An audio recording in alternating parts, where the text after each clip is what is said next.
हम रोज सुनते हैं 10,000 कदम चलो। फिटनेस ऐप हो, स्मार्ट वॉच हो या रोज के हेल्थ रिमाइंडर, यह संख्या अब एक नियम जैसी लगने लगी है।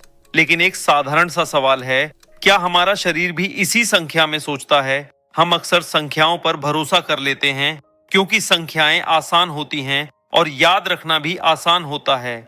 लेकिन सच्चाई यह है कि मानव शरीर संख्याओं से नहीं चलता। शरीर काम करता है संकेतों और प्रतिक्रियाओं पर। 10,000 कदम का विचार शरीर के भीतर से नहीं आया था।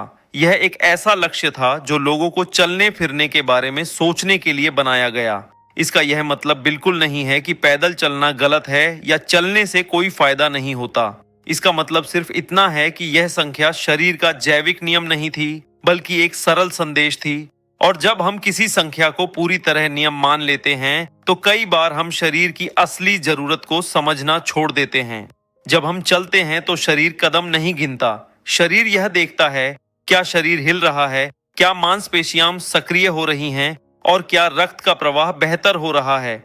जैसे चलने के समय पैरों की पिंडली की मांसपेशियां, काफ मसल्स, ये मांसपेशियां रक्त को वापस हृदय की ओर भेजने में मदद करती हैं। यही वजह है कि चलने फिरने का तरीका महत्वपूर्ण होता है, सिर्फ गिनती नहीं।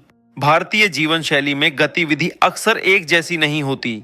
कभी थोड़ा चलना, कभी सीढ़ियां चढ़ना, कभी घर का काम तो कभी बाहर जाना। शरीर के लिए यह सब भी गतिविधि ही होती है, क्योंकि शरीर परिस्थिति को समझता है, कोई कैलकुलेटर नहीं चलाता। स्वास्थ्य का मतलब सिर्फ एक संख्या पूरी करना नहीं होता। असल बात यह है कि हम यह समझें कि शरीर किस तर्क पर काम करता है।